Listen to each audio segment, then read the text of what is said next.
Welcome back to our YouTube channel be hop career. इस class में हम simple interest and compound interest start करेंगे और simple interest compound interest के जो बेसिक इंट्रोडक्शन है वो इस क्लास में देखा जाएगा। ठीक है, तो simple interest and compound interest में डिफरेंसेस क्या होता है, उनके बेसिक इंट्रोडक्शंस क्या होते हैं, हम राइट कर लिए। तो चलिए बिना देर किए से स्टार्ट करते हैं। तो यहाँ पे लिखा है definition of interest. Definition of interest, हम सिंपल एंड कंपाउंड इंटरेस्ट जानने से पहले इंटरेस्ट क्या होता है उसे जानेंगे। ठीक है, तो इंटरेस्ट का डेफिनेशन यहाँ पे लिखा है The term interest may be defined as the price payable at a certain rate %। जब हम किसी को इंटरेस्ट पे करते हैं या फिर किसी से इंटरेस्ट जब हम लेते हैं, रिसीव करते हैं, तो वहाँ पे हम रेट % में देते हैं। यानी कितना %, जैसे कि मान लीजिए 10% हो, 5% हो, 8% हो। ठीक है, और ये जो रेट % होता है हम % वाइज कैलकुलेट करते हैं और इसे हम पर एनम हिसाब से कैलकुलेट करते हैं नॉर्मली। अदरवाइज ये हाफ ईयरली भी होता है, क्वार्टरली भी इंटरेस्ट पे होता है, मंथली बेसिस भी होता है, बट ज़्यादातर क्या होता है ना, पर एनम होता है। ठीक है, तो हम हो गया।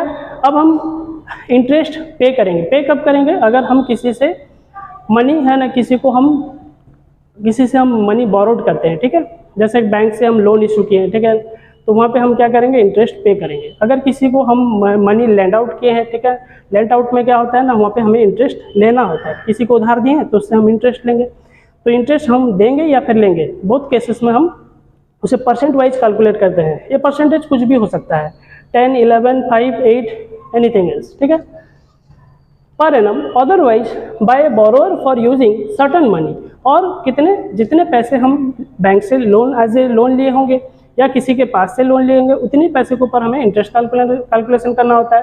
साथ ही साथ जितना हम पैसा देते हैं उसके ऊपर भी हमें उतना ही कैलकुलेशन करना होता है, चाहे आप इंटरेस्ट रिसीव करें या फिर पे करें। जो बेसिक अमाउंट जितना आप बोरो करते हैं या फिर लेंट आउट करते हैं उसी के ऊपर ही कैलकुलेशन होता है। Borrower using certain money of the lender for a certain period. Certain period का मतलब अब हम कितने साल के लिए लोन लिए हैं। अगर लोन लिए हैं तो मान लीजिए कि 2 साल के लिए लिए हैं, 3 साल के लिए लिए, तो 3 साल तक इंटरेस्ट कैलकुलेशन होगा। अगर हम 3 साल तक का लोन लिए हैं किसी के पास, ठीक है, तो 3 साल तक हम इंटरेस्ट पे करेंगे। अगर किसी को दिए हैं लोन तो हम 3 साल तक इंटरेस्ट रिसीव करेंगे। तो डिपेंड करता है कि कितना पीरियड है, 1 ईयर, 2 ईयर, 3 ईयर, 4 ईयर कितना है, उसके ऊपर डिपेंड करता है। अब हो गया टाइप्स ऑफ इंटरेस्ट। जो टाइप्स ऑफ इंटरेस्ट है वो क्या है? There are the 2 types of interest such as simple interest and compound interest, है ना। तो इंटरेस्ट कितना तरह का होता है? 2 टाइप्स होता है, एक सिंपल इंटरेस्ट और दूसरा हो गया कंपाउंड इंटरेस्ट।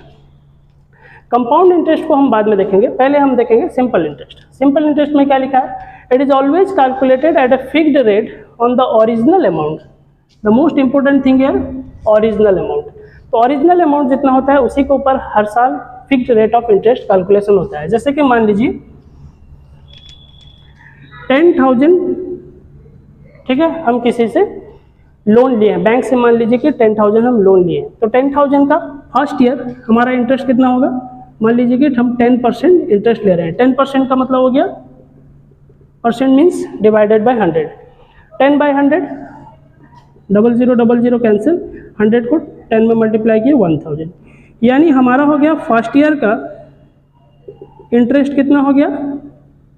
इट्स 1000। ठीक है, तो नेक्स्ट ईयर का इंटरेस्ट कितना होगा? नेक्स्ट ईयर भी हमारा इंटरेस्ट सेम 1000 होगा। थर्ड ईयर का हमारा इंटरेस्ट कितना होगा? वो भी 1000 होगा। फोर्थ ईयर का कितना होगा?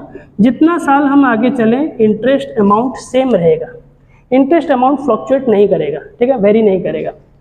इसलिए यहाँ पे लिखा है fixed rate on the original amount. हमेशा ये 10% जो होता होगा ओरिजिनल 10,000 के ऊपर ही कैलकुलेशन होगा। 1000 अब जितना साल आप लोन लिए होंगे तो उतना साल ही आपको इंटरेस्ट देना है। ठीक है, या फिर आप किसी को लोन दिए हैं या फिर किसी से लोन लिए हैं, ठीक है, उस बेसिस से आपको फिक्स्ड इंटरेस्ट यहाँ पे लगेगा। ठीक है, 10% है तो 10% का 1000 होता है। मान लीजिए कि 8% होता तो यहाँ पे 800 होता।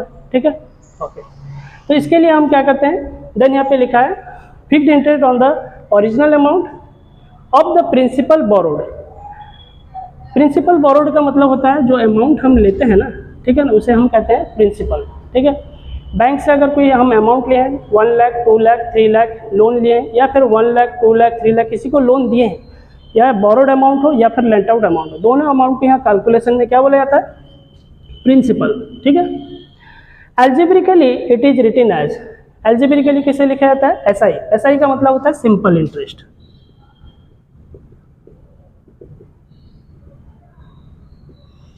पी हमारा हो गया प्रिंसिपल, ठीक है, पी फॉर हमारा हो गया प्रिंसिपल,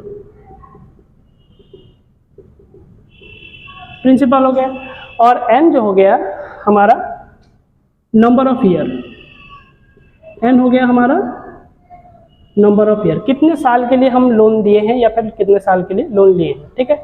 और जो आर हो गया हमारा, ये हो गया हमारा रेट ऑफ इंटरेस्ट, ये हो गया हमारा रेट ऑफ इंटरेस्ट, यानी कितना परसेंट, जैसे कि मान लीजिए कि 10% हो, 11% हो, 5% हो, 8% हो, ठीक है, जितना भी परसेंट हो उसे रेट ऑफ इंटरेस्ट आर बोलते हैं, डिवाइडेड बाय 100। तो ये बेसिक फॉर्मूला है, S I is equal to P N R by 100। कुछ बुक्स में ऐसे भी लिखे हैं, S I is equal to P T R by 100 भी लिखा होता है, ठीक है। जैसे कि हम देखें S I equals to P T R by 100, P T R by 100 जो है हमारा पी एन आर बाई 100 भी वही है, ठीक है। यहाँ पे एन नंबर ऑफ ईयर है, यहाँ पे टी भी नंबर ऑफ ईयर को समझाता है, ठीक है, यानी टाइम पीरियड, टी मतलब टाइम पीरियड, यानी एन जो होता है वो टी भी वही है, ठीक है। ओके, तो चलिए एक क्वेश्चन हम सिंपल इंटरेस्ट के ऊपर पिकअप करते हैं बुक से, इलस्ट्रेशन 1 को, फिर इसे सॉल्व करके दिखाते हैं कैसे सॉल्व होता है। इलस्ट्रेशन 1 हम राइट कर चुके हैं। इलस्ट्रेशन 1 में लिखा है find the simple interest on ₹10,000 at the rate of 5% per annum for 7 year, right. तो यहाँ पे सिंपल इंटरेस्ट हमें फाइंड आउट करना है 10,000 के ऊपर में, वो भी 5% है पर एनम। ये जो सिंबल है इसे कहते हैं एट दी रेट, ठीक है। 5% पर एनम मतलब साल में 5%, ठीक है। ऐसा करके कितना साल करना है हमें? 7 ईयर्स, ठीक है। तो हम 7 ईयर्स हमें सिंपल इंटरेस्ट कैलकुलेट करना है किसके ऊपर? 10,000 के ऊपर। तो जैसे कि हम जानते हैं कि सिंपल इंटरेस्ट हमेशा फिक्स होता है, तो हम देखेंगे 10% के ऊपर में 10,000 इंटू कितना हो गया? 5%। मान लीजिए कि फर्स्ट ईयर का आपका इंटरेस्ट हो गया 10,000, टोटल अमाउंट हम लिए थे, ठीक है। 5% उसमें इंटरेस्ट देंगे 5/100, 0 0 कैंसिल, 5 1 जा 5, इट्स 500। अगर हमारा फर्स्ट ईयर इंटरेस्ट 500 है तो सेकेंड ईयर भी हमारा इंटरेस्ट 500 ही होगा। सेकेंड ईयर इंटरेस्ट कितना होगा? ए भी 500। थर्ड ईयर कितना होगा? ए भी 500। जैसे कि हम पहले बोले थे कि रेट ऑफ इंटरेस्ट हमेशा फिक्स होता है, अगर फर्स्ट ईयर जितना दिए हैं सेकेंड ईयर भी उतना, थर्ड ईयर भी उतना और फोर्थ ईयर भी उतना ही देना है। तो इस केसेस में हम देखते हैं हमारा फर्स्ट ईयर का 500 निकला, ऐसा करके हमें 7 ईयर्स देना है, यानी हम देखते हैं कैसा 500 इंटू 7, 7 5 जा 3500, करेक्ट, 3500। अब यही कैलकुलेशन को हम फॉर्मूला वाइज जाएंगे और देखेंगे हमारा 3500 होता है या नहीं, ठीक है। तो चलिए फॉर्मूला वाइज जाते हैं।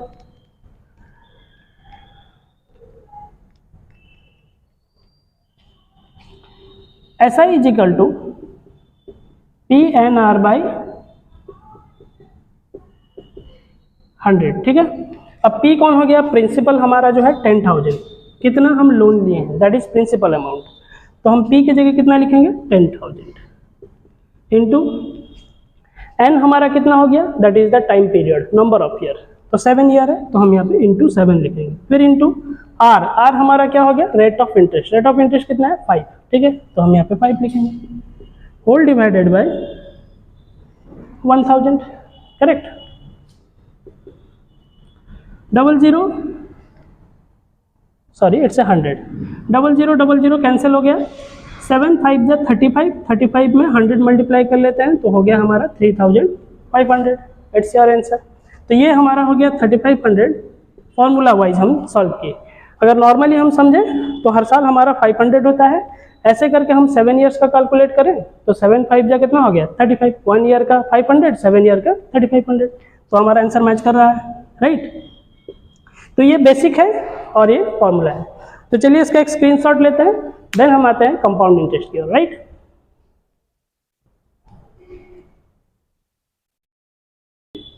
Okay, then compound interest.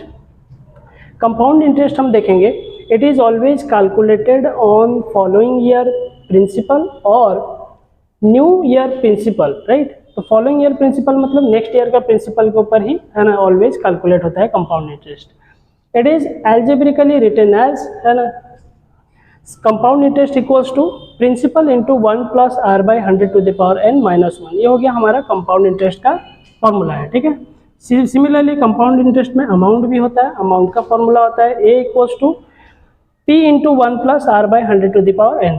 Previous के सिंपल इंटरेस्ट में हम देखे थे कि p का मतलब था principal, r rate of interest था, n नंबर ऑफ ईयर था, बट a जो होता है क्या होता है, a अमाउंट होता है। अमाउंट का मतलब होता है principal plus interest, principal plus interest. मान लीजिए कि बैंक में आप 10,000 रुपीज़ रखे हैं, ठीक है, पर एनम 10% करके इंक्रीज कर रहे हैं, तो 10,000 का 10% कितना होगा, हो गया 1,000। तो नेक्स्ट ईयर कितना हो जाएगा ना, मान लीजिए कि 10,000 बैंक में रखे थे, इंटरेस्ट इसका 10%, एक जीरो कैंसिल हो गया यानी 1,000, टोटल ऐड होकर कितना हो गया, इट्स 11,000। तो ये 11,000 हमारा अमाउंट है, यानी प्रिंसिपल प्लस इंटरेस्ट दोनों को ऐड कर लें तो अमाउंट आता है। तो चलिए हम देखते हैं पहले हम कैलकुलेशन में कैसे, एक क्वेश्चन हम यहाँ पे राइट कर लिए हैं, एग्जांपल एमी पिकअप किए हैं। यहाँ पे लिखा है पर्सन डिपॉजिटेड ₹10,000 इन ए बैंक। मान लीजिए कि एक शख्स जो है, ठीक है, 10,000 बैंक में जमा करता है at the rate of 10% per annum. Bank उसे बोलता है कि इंटरेस्ट कितना देगा, 10% पर एनम, यानी साल में 10% देगा फॉर 2 ईयर। ऐसा करके, ठीक है, वो शख्स क्या करता है, 2 साल के लिए बैंक में पैसे रखता है। अब कहते हैं कि find simple interest and compound interest. तो इसका हम सिंपल इंटरेस्ट पे पहले फाइंड आउट करेंगे, फिर उसके बाद हम कंपाउंड इंटरेस्ट फाइंड आउट करेंगे, फिर देखेंगे दोनों में डिफरेंसेस क्या है, राइट। ओके, तो सिंपल इंटरेस्ट जैसे कि हमें पता है SI equals to PNR by 100, ठीक है, इससे PNR बाय 100, ठीक है। अब हम वैल्यू पुट करते हैं, हमारा P कौन है, प्रिंसिपल हो गया 10,000 हम बैंक में जमा किए हैं, ठीक है। इधर बैंक में हम डिपॉजिट करें, डिपॉजिटेड अमाउंट को प्रिंसिपल बोला जाता है, ठीक है, बोरोड अमाउंट को प्रिंसिपल बोला जाता है, ठीक है, लेंट आउट अमाउंट को भी प्रिंसिपल बोला जाता है, ठीक है। 10% के लिए हम रखें तो प्रिंसिपल हो गया हमारा 10,000, कितना साल के लिए रखा गया है, नंबर ऑफ ईयर यहाँ पे लिखा है 2 ईयर के लिए वो शख्स रख रहा है, तो n हमारा हो गया 2, और रेट ऑफ इंटरेस्ट कितना है ना 10% के लिए, ठीक है, क्योंकि r का मतलब होता है 10% rate of interest. So rate of interest 10% by 100। तो कैलकुलेशन कर लेते हैं, देखते हैं कितना होता है, 0 0 कैंसिल हो गया, देन अच्छा 1,000 को 2 में मल्टीप्लाई करें तो होता है हमारा 2,000, राइट। तो 2 ईयर्स के लिए हमारा सिंपल इंटरेस्ट कितना निकला है, अगर हम 10,000 बैंक में रखते हैं तो 2 साल के बाद हमें इंटरेस्ट कितना मिलेगा, 2,000 प्लस 10,000 भी मिलेगा और ये 2,000 एज ए इंटरेस्ट मिलेगा हमें, ठीक है। बट अगर हम कंपाउंड इंटरेस्ट को फॉलो करते हैं, ठीक है, नाउ इट इज आज के डेट में क्या है ना, सिंपल इंटरेस्ट बैंक आर कैलकुलेशन नहीं करता है। किसी भी बैंक में आप मनी डिपॉजिट करिए या फिर वहाँ से लोन इशू कराएं तो वहाँ पर क्या होता है ना, इंटरेस्ट कंपाउंड इंटरेस्ट ही होता है, सिंपल इंटरेस्ट अब कैलकुलेशन नहीं होता है, ठीक है। कंपाउंड इंटरेस्ट अब क्यों कैलकुलेशन होता है आज के डेट के बैंक में, ठीक है, वो भी हम यहाँ पे देखेंगे।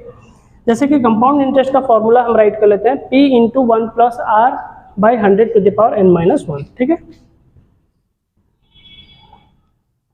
It's P into 1 plus R by 100 to the power n it's minus 1, right. तो हम कंपाउंड इंटरेस्ट राइट कर लिए फॉर्मूला। अब हम वैल्यू पुट करेंगे, P प्रिंसिपल हो गया हमारा 10,000, ठीक है, तो हम यहाँ पे लिखेंगे 10,000, okay. Then 1 plus R by 100, R हो गया हमारा रेट ऑफ इंटरेस्ट कितना है ना 10%, 10 by 100 to the power n, n का मतलब हो गया नंबर ऑफ ईयर कितना है ना 2 ईयर है, तो हम यहाँ पे लिखेंगे 2 year minus it's 1, right, okay. Then हम देखते हैं 10,000 का 10,000 रखते हैं, 0 0 यहाँ ऊपर नीचे कैंसिल हो गया, तो 1 प्लस कितना रह गया, 1 plus 1 by 10 to the power 2 minus 1। Then next step में देखते हैं,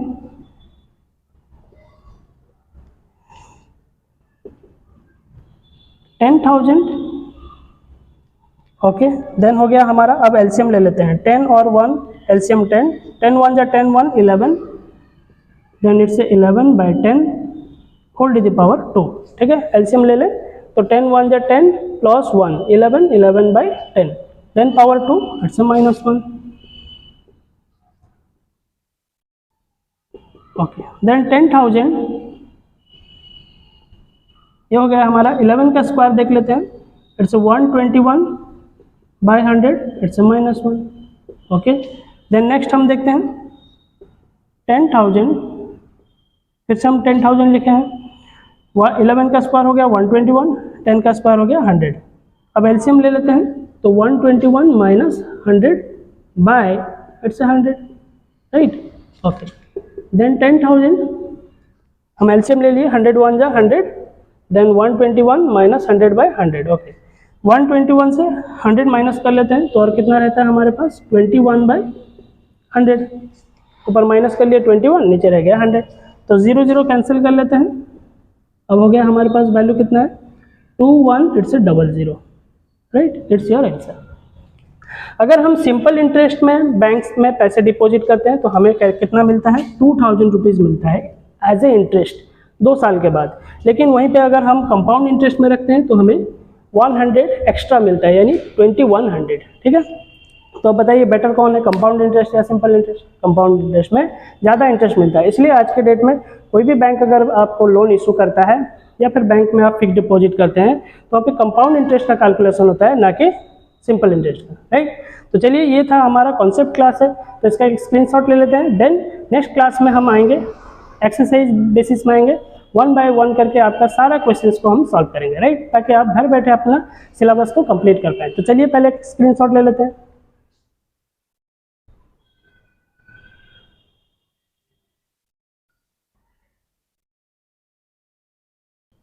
ओके, देन हम देखेंगे अमाउंट क्या होता है। ठीक है, अमाउंट लास्ट हमारा बेसिक पार्ट था। अगर किसी क्वेश्चन में डायरेक्ट बोला है कि अमाउंट फाइंड आउट करें तो डायरेक्ट हम अमाउंट का फॉर्मूला डाल सकते हैं। जैसे कि हम जानते हैं कि कंपाउंड इंटरेस्ट का अमाउंट जो होता है, प्रिंसिपल प्लस इंटरेस्ट होता है। अब ये फॉर्मूला दोनों में है, जैसे कि हम जानते हैं कि सिंपल इंटरेस्ट में भी amount equals to principal plus interest होता है और कंपाउंड इंटरेस्ट में भी सेम फॉर्मूला होता है, amount equals to principal plus interest. ठीक है, तो हम देखेंगे जैसे हमारा अमाउंट कितना बैंक में डिपॉजिट किए थे 10,000, तो हम लिखेंगे यहाँ पे 10,000 प्लस इंटरेस्ट कितना आया, हम सिंपल इंटरेस्ट फाइंड आउट करते हैं तो हो गया 2,000 सिंपल इंटरेस्ट, तो हो गया हमारा इट्स 12,000। ठीक है, ये हो गया हमारा सिंपल इंटरेस्ट में। वहीं पे कंपाउंड इंटरेस्ट अगर देखा जाए तो amount equals to same principal हो गया 10,000 प्लस इंटरेस्ट कितना हो गया 2,100, तो ऐसा करके हमारा होता है 12,100। यानी 2 साल के बाद अगर सिंपल इंटरेस्ट में हमें पैसा मिले तो 12,000 मिलेगा, अगर हमको कंपाउंड इंटरेस्ट में मिले तो ये हमको मिलेगा 12,100 मिलेगा। यानी ये हो गया सिंपल इंटरेस्ट और ये हो गया कंपाउंड इंटरेस्ट। तो कंपाउंड इंटरेस्ट में हमें ज़्यादा मिल रहा है। ठीक है, अब ये तो बेसिक है, बट हम क्या अमाउंट का फॉर्मूला कैलकुलेशन करके हम डायरेक्ट क्या हम 12,100 कंपाउंड इंटरेस्ट में फाइंड आउट कर सकते हैं फॉर्मूला बेसिस से? यस, हो सकता है। चलिए देखते हैं। ए इक्वल्स टू हम अमाउंट फाइंड आउट करेंगे, पी के वैल्यू कितना है ना 10,000, तो हम लिखेंगे पी की जगह 10,000 1 प्लस आर का वैल्यू कितना हो गया that is 10%, rate of interest 10% by 100 into N, so it's 10,000।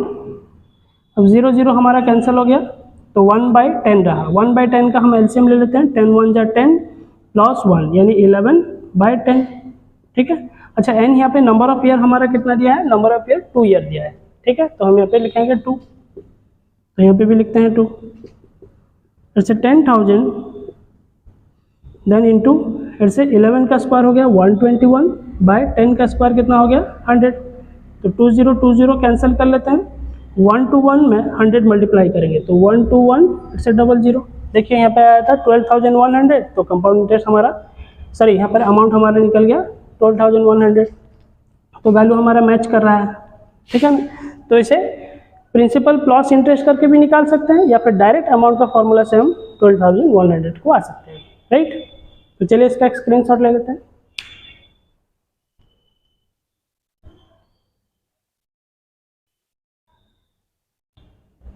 Okay, तो इस क्लास में हम introduction, simple interest and compound interest का कवर कर लिए, राइट।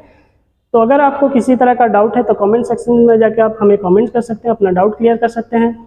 आपको है ना नेक्स्ट क्लास में जो आ जाएंगे वीडियोस जो एक्सरसाइज में होंगे, और 1 बाय 1 हम सिलेबस कवर करेंगे, ताकि आपको घर बैठे आपका सिलेबस कवर हो जाएगा, राइट। तो वीडियोस आपको अगर अच्छा लगता है तो ज़्यादा से ज़्यादा शेयर करें, ताकि नीडी स्टूडेंट्स तक ये पहुँच पाए और उन्हें बेनिफिट मिल पाए, right. Have a good day.